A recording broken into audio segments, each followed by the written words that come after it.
Halo teman-teman semua, kalian tahu nggak sih, tubuh kita itu sebenarnya punya mesin super yang bekerja setiap hari loh. Nah, di video kali ini kita bakal menjelajahi salah satu mesin paling keren di tubuh kita, yaitu sistem pencernaan manusia. Simak videonya baik-baik ya teman-teman, karena kita akan masuk ke dunia seru di dalam tubuh kita dan melihat bagaimana semuanya bekerja. Teman-teman pernah nggak sih bertanya-tanya, kira-kira makanan yang kita makan pergi kemana ya setelah masuk ke mulut? Jadi, ternyata perjalanan makanan di dalam tubuh kita itu sangat panjang dan penuh kejutan loh. Oleh karena itu, yuk kita lihat kenapa makanan harus melewati proses ini. Teman-teman semuanya harus tahu nih, kalau di dalam tubuh kita itu butuh energi, vitamin, mineral, dan zat gizi lain dari makanan. Semua itu ibarat bahan bakar yang membuat kita bisa bergerak, bermain, dan belajar setiap hari. Nah, disinilah fungsi sistem pencernaan makanan. Sistem pencernaanlah yang bekerja mengubah makanan menjadi zat gizi yang bisa dipakai oleh tubuh.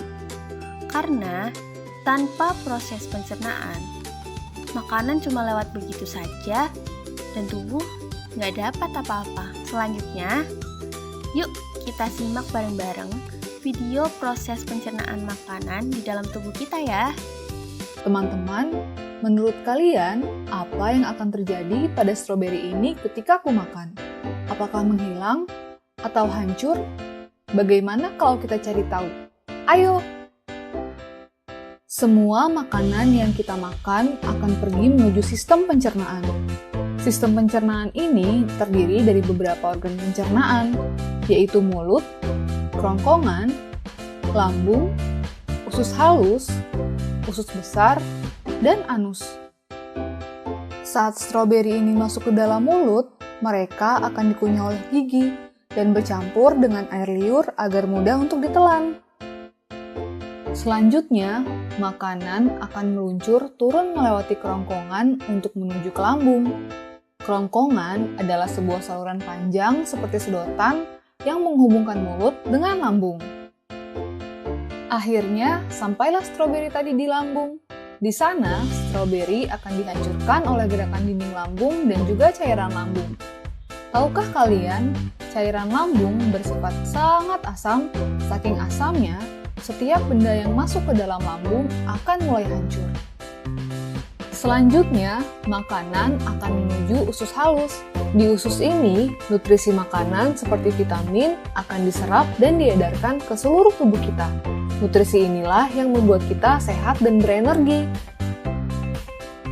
Makanan yang telah hilang nutrisinya ini disebut dengan ampas makanan.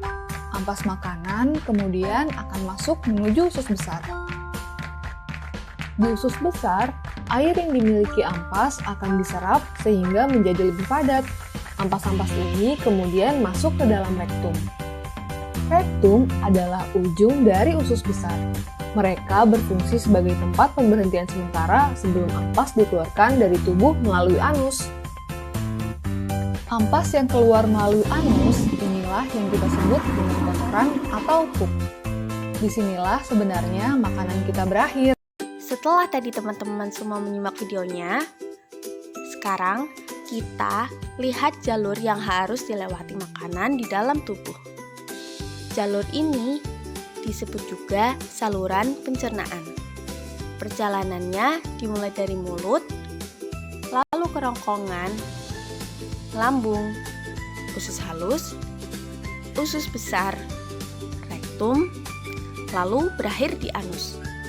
Jadi, setiap bagiannya punya tugas penting untuk mengolah makanan sampai akhirnya hanya sisa-sisa sari makanan yang tidak dibutuhkan dan dikeluarkan oleh tubuh. Nah, begitulah teman-teman proses pencernaan dalam tubuh kita.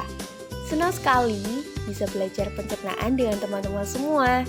Semoga penjelasannya mudah dipahami dan bermanfaat bagi kita semua ya. Terima kasih dan sampai jumpa lagi.